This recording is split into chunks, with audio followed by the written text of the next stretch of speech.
woken this morning here by loud explosions. Is it your view that the Russians are intent on taking this city and removing President Zelenskyy from power? It's definitely our view that the Russians intend to invade the whole of Ukraine. The nonsense they were spouting about the Donbass, and it were, as ever, with a whole series of dishonest claims, are not the case, and that's why you've seen a number of columns of Russian army entering the city from the south, from the north, from Belarus even, and indeed from the separatist region. But, our assessment as of this morning is that Russia has not taken any of its major objectives. In fact, it is behind its hoped-for timetable. They've lost over 450 personnel, and indeed, as you've said on your report, one of the significant airports they were trying to capture with their elite Spetsnaz has failed to be taken, and in fact the Ukrainians have taken it back. So I think, contrary to great Russian claims, and indeed President Putin's sort of vision that somehow the Ukrainians would be liberated and would be flocking to his cause, he's got that completely wrong, and the Russian army has failed to deliver on day one its main objective. Even so, the explosions this morning are getting closer. We're told Russian forces are making their way here, albeit with some resistance. If they do topple this government, do you accept that the West has failed Ukraine? Well, what I have said all along is that Ukraine needs its support and allies. The United Kingdom, Sweden, for example, Canada, and a number of other countries have stood side by side with Ukraine since 2014. We had Operation Orbital to help set up and train. We trained over 20,000 Ukrainian soldiers. We were the first country to deploy lethal aid to help the Ukrainians in Europe alongside the United States. And now we're joined by 4 or 5 other European countries, I'm pleased to say. But, the person who has failed to live up to all his agreements, including the agreements that he has signed as lately as 2010, or certainly the Russian Federation, has been President Putin. He's failed to follow international law. He's failed to respect human rights and democracy. But with respect, the West has failed to persuade President Putin that the price of invasion is too high. I wrote an article in January that President Putin was beyond this type of persuasion. President Putin, I said, and got criticised at the time, there was a whiff of Munich about President Putin, and it wasn't about the bit about appeasement I was referring to. I was referring that in the Munich in 1938, Adolf Hitler all along had a plan to invade parts of Europe, and all the diplomacy was about a straw man sort of attempt by him to buy time. Putin has been set on this for many, many months, and certainly over a year. And I think that's why, it doesn't matter how much effort we made, and we all made unbelievable amounts of effort. We saw President Macron go with my Prime Minister, regularly spoke to Putin. Didn't matter.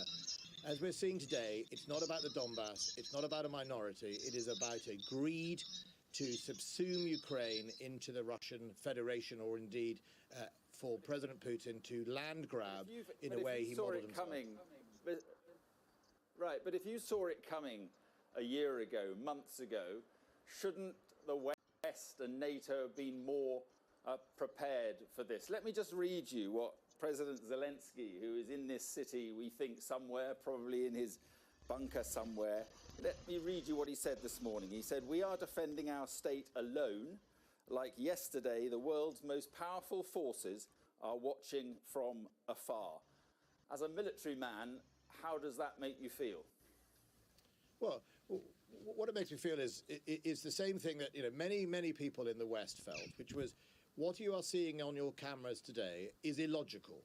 President Putin didn't need to do this. He didn't need to occupy, which he's doing right now, a sovereign country. None of it stacked up. None of the reasons why he would do it would stack up. A few of us felt that, again, I made a few comments the other day about President Putin. He's not doing something that's logical. He's doing something that is about his ego and his legacy. So, the West will act in accordance... Sorry, I'm talking about the West, though, Mr. Wallace. I'm talking about the West's response.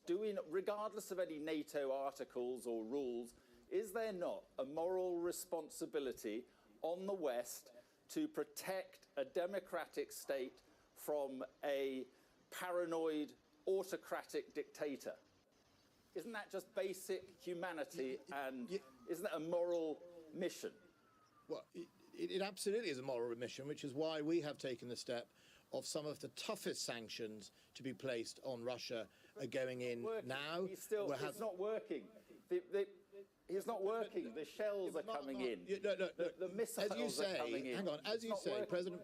OK, so there are two other options, Mark, which is if you think President Putin is absolutely, irrational, tyrant, etc., and all those things that you have just said, which many of us do think he is in a position that is beyond logic, beyond respect of other sovereign countries, there are a number of ways to stop him or make it cost him. One is sanctions. One is to help the Ukrainians defend themselves, which is lethal aid, which we did alongside the United States quite early on, and training. We announced over a year ago that we would be selling ships to Ukraine with missiles that would allow them to defend their ports.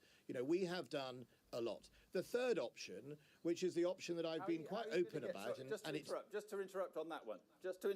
How are you going to get any more military aid into this country if it is controlled by the Russians? They will control the airspace, they will control the borders, and they will control the sea borders. How do you get any more military help to help this? It's not going to happen, is it? Well, I'm not going to tell you, with all due respect, how we're going to do these things, because that would put at risk the lives of the people that we are supporting, and indeed, other people. So look, what I would say is... So the military could come in? So we could have the military coming in? No, I didn't say military. I said we could support... I didn't say the military. Stop jumping to lots of things. I said it is perfectly possible on a country that is the size of Germany and France put together with 44 million people. Russia does not control the whole of Ukraine at all. Russia, as I said this morning, has failed in its day one objectives. Russia, with its Spetsnaz, its so-called elite, hasn't even been able to take an airport that it took yesterday. Russia has lost significant amounts of armour and people. The Ukrainians are fighting, and they are fighting brave. It is perfectly possible for countries around Europe and the world, in fact, I do agree with you, it is their moral duty to help the Ukraine. It is perfectly possible to continue to support Ukraine as we speak, as you are standing in Kiev, to make sure that we give them all the aid, whether it is non-lethal aid or where possible it is defensive lethal aid, to help them defend themselves. That is possible. Ukraine has a lot of fight in it. You've seen that over the night. President Putin is not getting it the way he wishes it to do, and he's currently got forces that far outnumber Ukraine. But it is possible. But I'm afraid I'm not going to go on national television and describe how we will help Ukraine, because to do that in a war-footing scenario is to put people at risk. Right. OK. This is an unprovoked and completely unjustifiable attack on a democratic nation. Does that, in your view, amount to a war crime?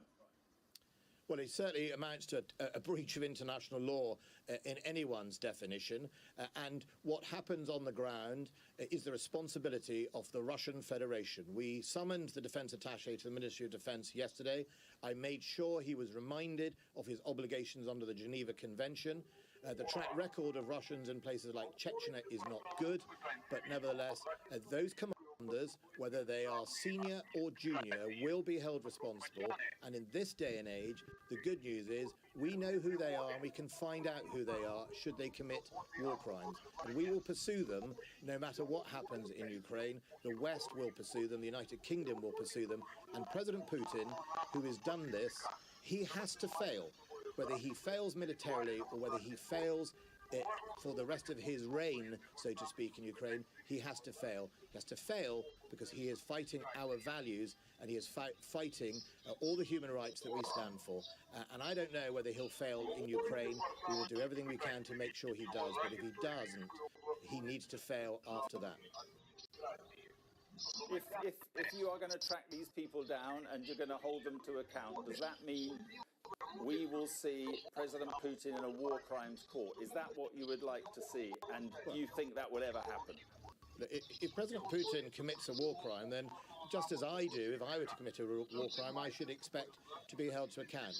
But, what we're saying at the moment Isn't this already a war crime? Well, I'm not, I'm afraid, an international lawyer. I couldn't tell you the difference between breaking international law insofar as directing your forces to invade another country versus a war crime, e.g. things like genocide and indeed, torture and etc. So I wouldn't want to speculate the differences. What I would say is he's clearly broken international law. He's occupying or trying to occupy a sovereign country who made one mistake in his eyes. Their mistake in his eyes was not to choose the Kremlin as a way for their future. And that's all they have done. And as we see on our telly, President Putin's response to that is ultimate force, destruction, lots of civilian areas bombed, and we must all never forget that. Okay, and just finally, are you more convinced now than ever that Putin has gone full Tonto, as you put it, that he's irrational, lost his mind?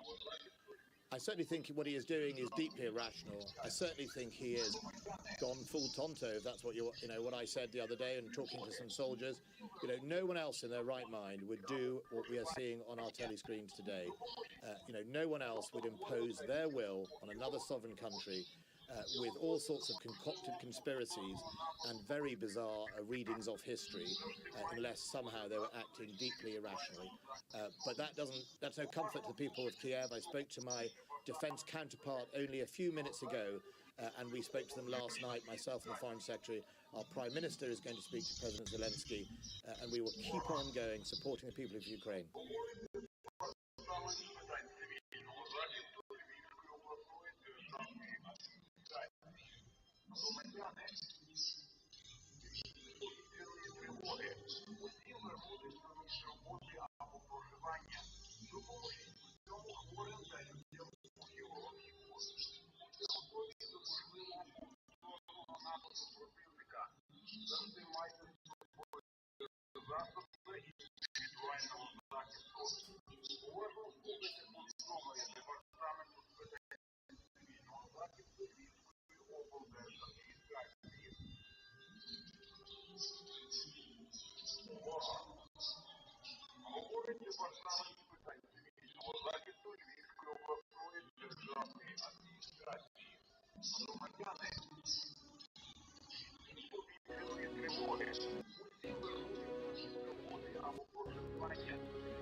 It's 7 o'clock and this is a Sky News special programme on the Ukraine invasion.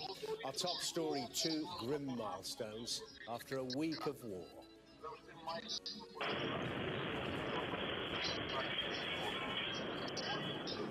Ukraine says 2,000 civilians have now died and Russia concedes almost 500 of its troops have been killed. Surrounded, bombarded and suffering mass casualties, we report on the city's hardest hit on day 7 of this conflict. Escaping war, we join those abandoning their homes and travelling out of Ukraine. The Chelsea owner, Roman Abramovich, confirms he's selling the club amid growing pressure for London's oligarchs to lose their assets.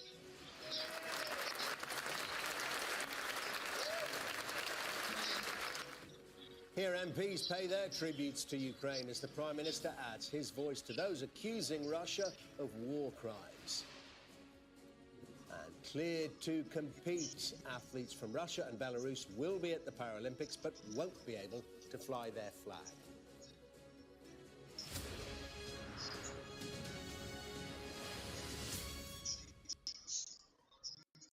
Very good evening. 2,000 civilians dead, 21 of them children.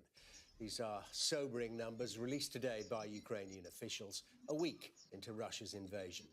For Russia's part, it has now conceded the loss of almost 500 of its soldiers in battle. Well, day 7 of the war saw Russia intensify its onslaught and tighten its grip on some of Ukraine's major cities. Ukrainian officials say a Russian bombardment in the eastern city of Kharkiv has killed 21 people. Kiev has also been the target of intensive air and artillery strikes. Ukraine says it shot down 2 Russian planes today. Now, that comes after 5 people were killed yesterday when the city's main television tower and a Holocaust memorial were hit. Officials in the southern city of Kherson say they were completely surrounded by Russian artillery today, while the mayor of Mariupol, which is in the southeast, reported mass casualties earlier. Well, Russia's defense ministry says 498 of its troops have now died. But as Alex Rossi now reports, the Russian assault goes on. The attacks are more and more intense, with Russian forces now using heavy weapons in civilian areas.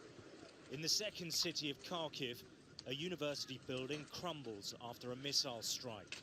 It's clearly not a military target. This place is home to 1.5 million people. For those remaining, nowhere is safe, even the bomb shelters.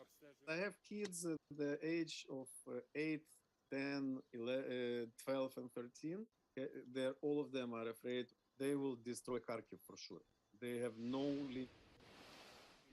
Well, going to leave Alex's report, bring that to you later because we're taking this live. It's the French President Emmanuel Macron who has spoken to President Putin in the last couple of days. To send it back to the darkest hours of the empires, of invasions, of exterminations. And this violent violation of the territory and the sovereignty of a European country, France and Europe responded immediately, unanimously, and firmly. We did it in close coordination with the British, the Canadians, the Americans, the Japanese, and so many other countries. First of all, by supporting the Ukrainian people through humanitarian convoys and also the delivery of equipment and materials to defend themselves. And then also by acting with the other countries so that the Russian leaders can hear that the choice of war would in fact put their country, make sure that their country was against all the countries, and the Security Council of the United Nations said that it was violation of human rights. And this very afternoon, the General Assembly of the United Nations condemned by a vote this aggression, this attack, and the international community has shown solidarity. The sports teams in Russia were excluded from international competitions, and a number of sports events were cancelled as well. We will carry on, and we will carry on to work in order to ensure that on all continents the nations will condemn the invasion, insist upon a ceasefire, and also to ensure humanitarian actions in Ukraine. We have very rapidly taken sanctions, set up sanctions with regard to Russia and its leaders. And there are the assets of hundreds of Russian personalities have been frozen in France and abroad. A number of major Russian banks were excluded from international payments, which meant that a number of transactions were impossible.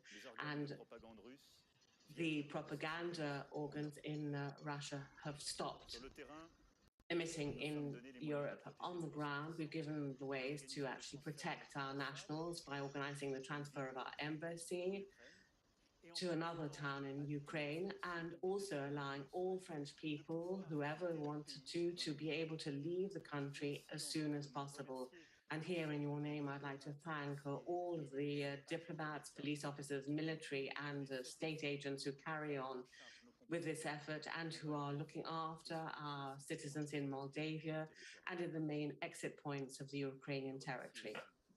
I'd also like to thank all the journalists that cover with courage this conflict and also are trying to ensure the freedom of information for all citizens of the world.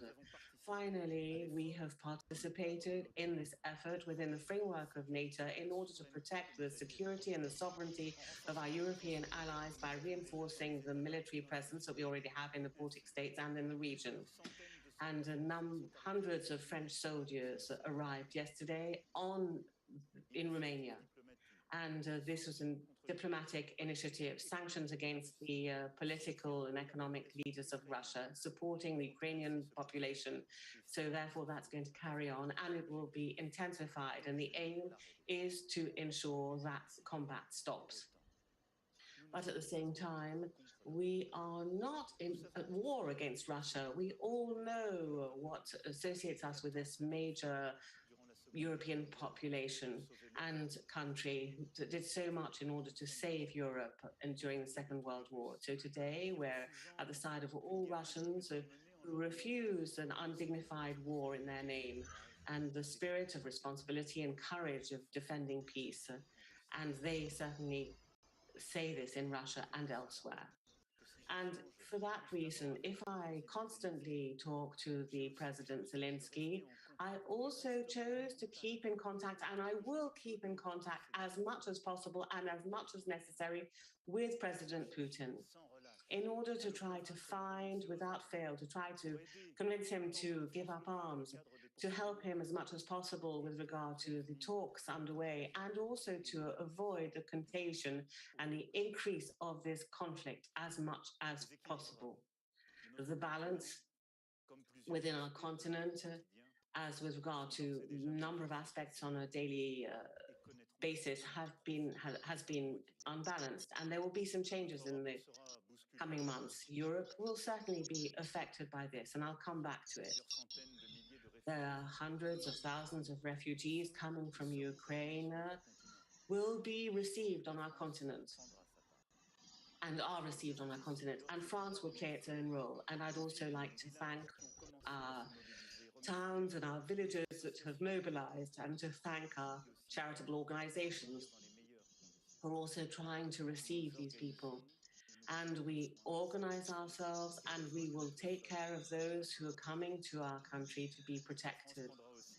France will also play its role by receiving the children who are in exile, separated from their fathers who are there fighting. And we'll do this in close collaboration with associations and NGOs who are already offering this in our country. And our agriculture, our industry, and a number of economic sectors are suffering and will suffer, either because they depend on the importation of raw materials from Russia or Ukraine, or because they're exporting towards those countries. And our growth today will certainly be affected. And petrol prices, gas, raw materials, of course, this will have there'll be some responses. The increase in petrol, the increase in heating, the cost of certain products will in fact go up, for sure.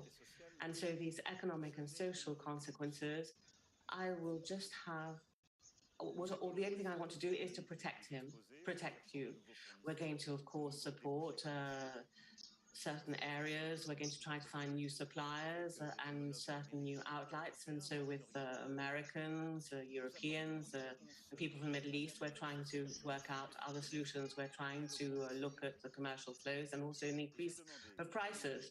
And I've asked the Prime Minister to draw up in the coming days a plan with regard to economic and social resilience to be able to respond to all these difficulties. But let's not be mistaken, these events will not only have immediate consequences within the next few weeks, they are events that are signaling a change in our time. The war in Europe no longer belongs to our history books or our textbooks at school.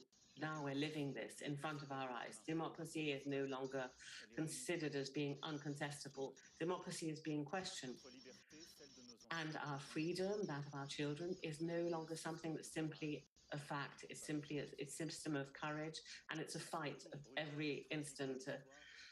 We're returning to a tragedy in history, and we've got to respond by making historic decisions.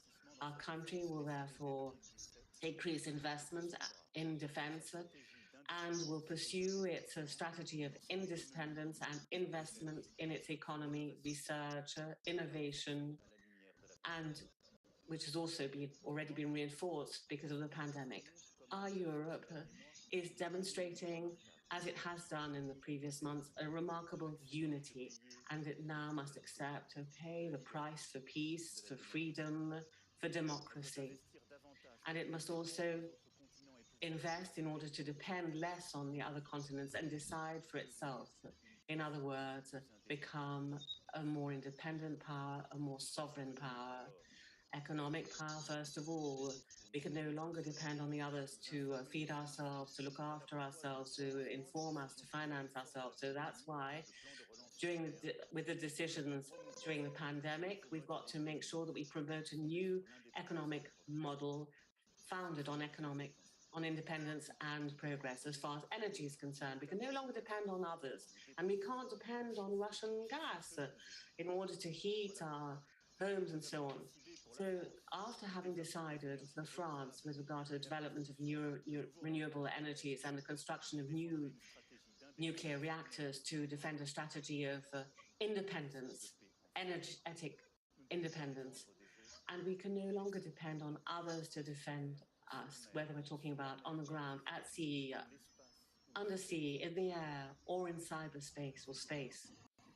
And as far as that's concerned, our European defense must go through a new stage. I'll gather together on the 10th and 11th of March, heads of state at a summit which will decide upon all these matters. And our Europe has demonstrated unity and determination, and it's entered a new era which we have to carry on. Dear citizens, the war in Ukraine marks a rupture as far as our continent is concerned and our generation. I know to what extent it concerns you legitimately. It mobilizes us, and it will also mean that we'll have to take certain decisions. And you'll realize that this war is also affecting our democratic life and the electoral campaign that officially opens at the end of this week. This campaign will allow a democratic debate, which will be important for the nation, but at the same time, it won't stop us from gathering together as far as essentials are concerned.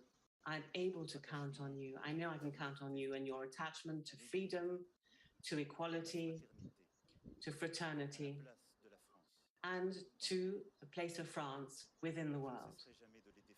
I will never stop defending them and also defending those values. Long live the Republic. Long live France.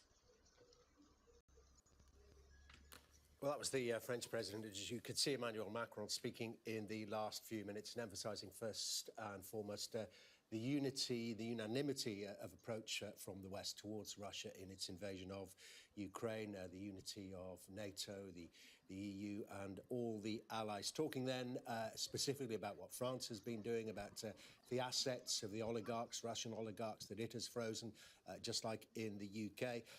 Also talking about his diplomatic contacts, which has been very important from the point of view of France. You may remember that Emmanuel Macron a couple of weeks ago went to Moscow and came back from that meeting with President Putin under the impression that he had got undertakings from President Putin not to invade Ukraine. Of course, that turned out not to be the case, but President Macron there saying that he will continue to talk to President Zelenskyy of Ukraine and President Putin. He will keep those contacts open. Very interestingly, he also said there he had to walk back some comments from his finance minister yesterday, Bruno Le Maire, who commented yesterday in this fraught environment, perhaps used some unwise words.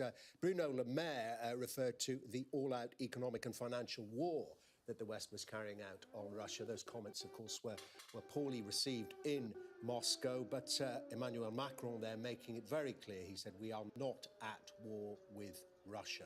We just want them to stop the violence. Plenty there to unpick from the French president. The main thing being that there is a unanimity, continuing unanimity of approach throughout the West to the violence in Ukraine carried out by the Russians, and that he will keep those diplomatic contacts as open as much as possible. Well, as we've been hearing, it has been another intense day of fighting, a week into this war, just 7 days. So let's take a closer look at the movements of Russian troops on the ground. Sky's Kamali Melbourne is at the screen with the security and defence analyst Michael Clark. As we can see, Russian forces are arrayed in many areas around the country. Michael, what does this look like on day 7 of this conflict? Well, Kamali, here we are on day 7. The Russians started with what I would describe as a plan B. They were trying to do it the way Western forces would have done it, with fast, reasonably lightly armoured forces rushing through the areas to capture cities, and a dash to Kiev, an aerial assault on Kiev, which they tried and failed, to grab the government, get the whole thing over in 72 hours. They made a mess of it. The Ukrainians are fighting ferociously, and so they've now gone back to plan A, which is what they know how to do, which is a slower moving series of fronts, as the front down the Dnieper Valley there that you've marked, to surround Kiev and the major cities and take them slowly. This has now become a war of the cities. The Ukrainians didn't have enough troops to try to guard the whole country. They only defended the cities, quite rightly, but now the Russians are moving in on those cities, and there is a sort of a northern war and a southern war. As they become consolidated, they'll then try to join them up right through the Dnieper Valley there. Yeah, we'll talk in more detail now about that southern war. It's, of course, based as a jumping-off point is Crimea, that was taken by the Russians back in 2014. And there is fierce fighting, as we understand it, for the city of Kherson being contested right now, and for the city of Mariupol. Tell us why those cities are strategically important, Michael. Yes, Kherson is very important because it's a big regional city, and you have to hold that if you're going to create this land corridor, which is now clearly the objective. Moving out of the Donbass disputed areas, Mariupol, unbelievable. That should have fallen within hours. And here we are on day 7, and they are still fighting at Mariupol. According to the Ukrainian government, they are still holding on in Mariupol. How they're doing it, I don't know. Sooner or later, that land corridor will be effectively joined up, and then we would expect that corridor to go towards Odessa, the ancient port of Ukraine, and so that corridor will continue on westwards and then start to push northwards up the Dnieper Valley in order to link up with forces that by then probably will have taken Kiev. Those forces that are pushing down from the north. Let's just take a look again at the wider map of Ukraine, Michael, because of course in the past 24 hours and for the past week or so, there have been calls for the West to do more sanctions, are of course in place, but there are calls for a no-fly zone, and there have been calls in the past few hours for a humanitarian corridor. Just how likely are any of those things, do you think, at this point? Humanitarian corridor is plausible, not easy at the moment, but a humanitarian corridor on the ground with some sort of UN supervision or supervision from the Organization of Security and Cooperation in Europe, that's plausible to have ground corridors. No-fly zones is a non-starter because the way no-fly zones have to work is that aircraft have to attack anti-aircraft and radar stations on the ground. And the one thing that will not happen is NATO aircraft attacking Russian anti-aircraft and radar stations that have now established themselves on the ground in Ukraine. That's a recipe for war. We're not going to do it. Now, the owner of Chelsea Football Club, Roman Abramovich, has confirmed that he is actively looking now to sell the club. It's seen, of course, as a preemptive move amid growing calls for London's super-rich oligarchs to be stripped of their assets. Today, during Prime Minister's questions, Labour urged the government to introduce harder and tougher sanctions. Our deputy political editor, Sam Coates, reports now on the oligarchs being targeted. Solidarity, unity, respect. Rare applause from MPs as the House of Commons rose as one for the Ukrainian ambassador. He and the country heard the strongest condemnation yet from Boris Johnson. What we have seen already from Vladimir Putin's regime in the use of the munitions that they have already been dropping on innocent civilians, Mr. Speaker, in my view, already fully qualifies as a war crime. But it's actions, not words, demanded by the Labour leader. What about the owner of Chelsea Football Club, Roman Abramovich? He's a person of interest to the Home Office because of his links to the Russian state and his public association with corrupt activity and practices. Last week, the Prime Minister said that Abramovich is facing sanctions. He later corrected the record to say that he isn't. Well, why on earth isn't he? There's more to come, says Boris Johnson. What we will publish in addition, Mr. Speaker, is a full list of all those associated with the Putin regime. The vice is tightening on the Putin regime, and it will continue to tighten. Calls came from all sides to do more, even using the legal protections of Parliament to list possible targets. I don't want war, nobody wants war, but we're not even sanctioning Sergei Shoigu, the Russian defense minister, yet, nor Igor Osipov, the commander of the Black Sea Fleet, or Uzmanov, Sechin, Peskov, Abramovich, Roldugin, or the members of the Russian Duma who voted for this war. At Prime Minister's questions, Keir Starmer said that 2 flats in here, worth £11 million, and just a few hundred yards from Downing Street, are owned by an ally of Vladimir Putin. Igor Shavalov is on the EU sanctions list, but not on the British one. Keir Starmer asked why. Now, officials say that cases involving Russian oligarchs are tricky. They take time. They don't want to end up making mistakes and in court. But pressure is building on all sides to fill the gaps in the sanctions regime. Tonight, the oligarch sell-off begins. Roman Abramovich announced he is selling Chelsea Football Club, thought to be asking £4 billion for it and promising the proceeds will go to the victims of the Ukraine conflict. More sanctions are coming, more sell-offs likely, unpicking a 3-decade relationship with modern Russia in haste. Sam Coates, Sky News, Westminster. Well, now, the United Nations General Assembly overwhelmingly voted to condemn Russia for its invasion of Ukraine today. The UN also demanded that Russia stops the attack and withdraws its troops. In total, 141 nations supported the motion and only 5, including Belarus, opposed it.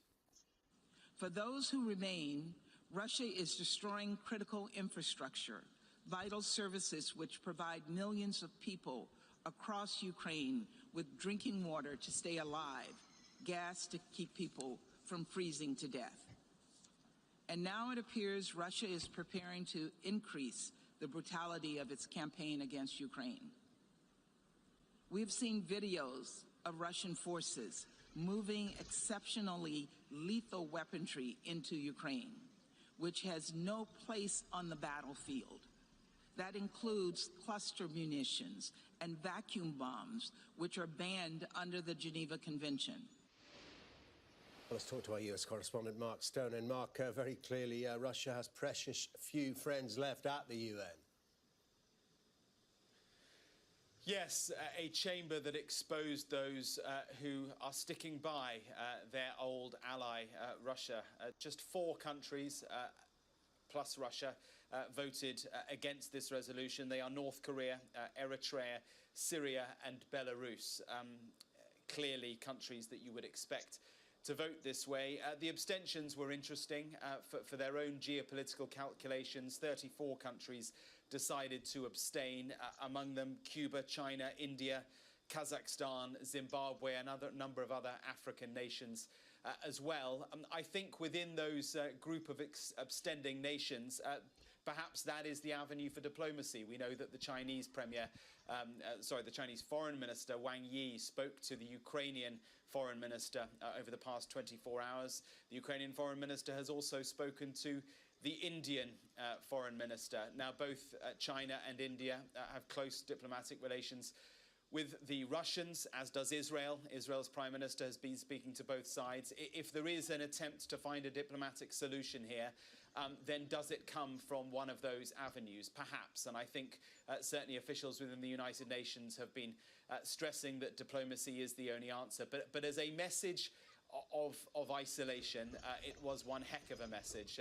The screen that went up in the UN Security Council showing all those countries voting with this for this resolution, non-binding, not legal, but a clear message, and just so few voting against. So that is that, Dermot. Here in Washington, we've had some more updates, as we get every day, from the Department of Defense, the Pentagon here. They say now that 82% of the forces that Vladimir Putin committed to Ukraine that were mounting on the border are now inside Ukraine. So very few, still a large number, but a small percentage left on the Russian side. 450 missiles have now been fired. They have been struck at the Pentagon at how little artillery has been used.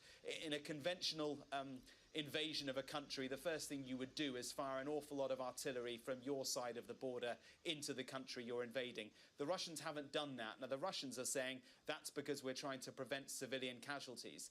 The truth is that there are many civilian casualties, but for one reason or another, they haven't been using the artillery that might have been expected. I suppose that has perhaps reduced the number of civilian deaths that we could have seen, although the Americans are quite clear that civilians are being hit in relatively large numbers, and we've seen the evidence of that. As for that column of armoured vehicles, of Russian armoured vehicles, 40 miles long, heading towards Kiev, it is still stalled, so say the Americans. They believe there are supply problems, food and fuel problems as well, or are the Russians just regrouping to try and move in at another point? The Americans just don't know on that one. OK, Mark. And Dermot, as we await... Yeah, I think Mark was just about to tell us the US Secretary of State Antony Blinken is giving us an update, so let's listen. The assault continues by land, by air, by sea, and as I noted in my remarks at the UN Human Rights Council just yesterday, Russian strikes are hitting schools, hospitals, residences. They're destroying critical infrastructure, which supplies millions of people across Ukraine with drinking water, with electricity, with gas to keep from freezing to death. Buses, cars, ambulances being shelled.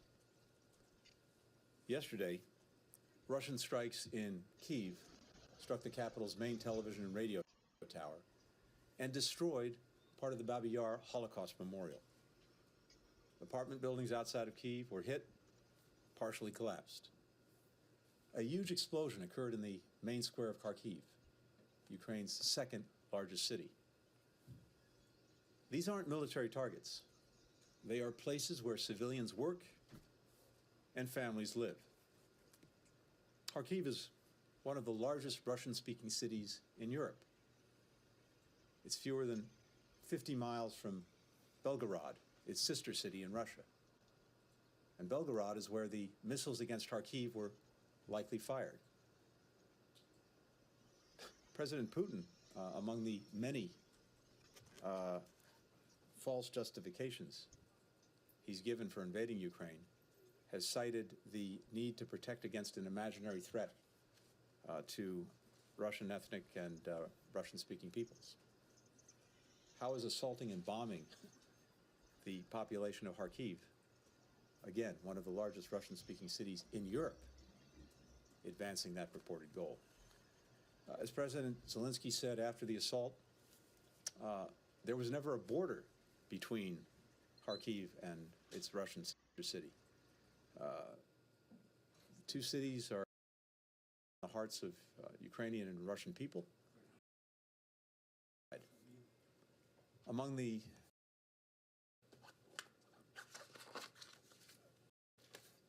great damage we see from war, we're seeing that in Kharkiv. We've also seen that the International Court of Justice has announced that it will hold Black hearings. Diamond cheese strings, the stringable Russia's cheese snack that nourishes kids and their imaginations. Already the human costs of the Kremlin's unwarranted, unprovoked, and unjustified war on Ukraine are staggering. Hundreds, if not thousands, of civilians have been killed and wounded. There are now more than 174,000 refugees who've sought safety in nearby countries. Millions of Ukrainians still in Ukraine are sheltering wherever they can, including children receiving cancer treatment, who are now living in the basements of Ukraine's children's hospitals, with doctors and nurses doing their best to care for them as explosions boom overhead. This is shameful. The numbers of civilians killed and wounded, the humanitarian consequences, will only grow in the days ahead. In the face of this violence, the courage of the Ukrainian people is inspiring the world. As President Biden said in his State of the Union address last night, the response to Russia's war has been unity. Unity among world leaders, unity in Europe, unity among people gathering around the world to protest President Putin's war of choice, including thousands of people in Russia and Belarus coming out to protest peacefully, even though they know what they risk in so doing. Because the Biden administration dedicated its first year to repairing and building alliances and partnerships around the world, and because we spent the better part of the past several months raising alarm about moving Russian aggression, declassifying and sharing our intelligence nearly in real time, and relentlessly exposing President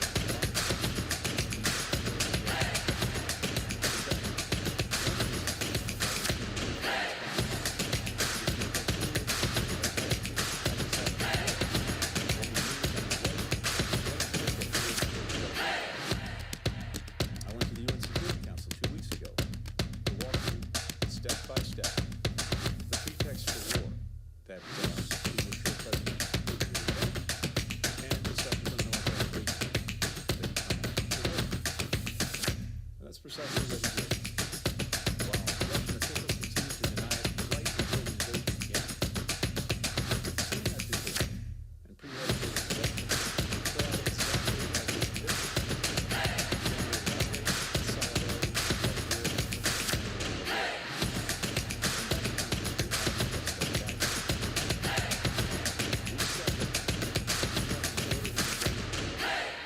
And we would help Ukraine defend itself while imposing costs on Russia.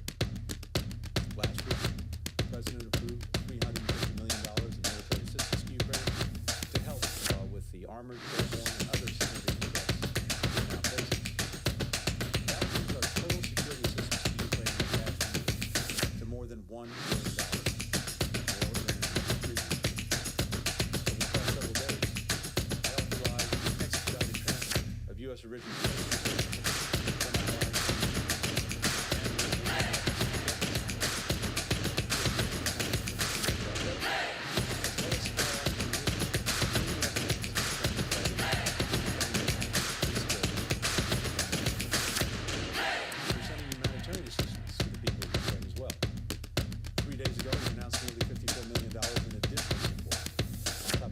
$300 million we've provided in recent years. USAID is deployed for disaster assistance response team, competent national emergency responders to lead the U.S. humanitarian response coordination with European allies and partners, and international organizations. USAID Director Samantha Power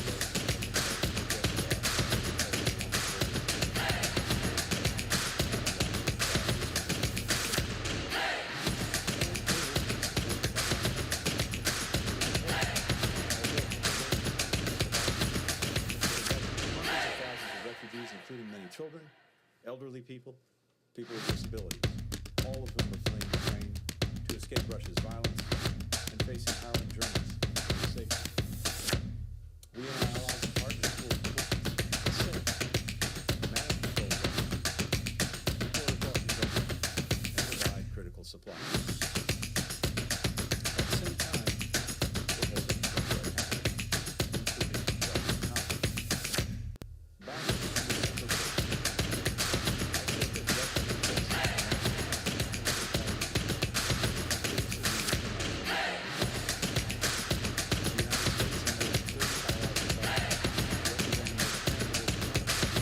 would face powerful sanctions and export controls on Russia, including additional actions just today.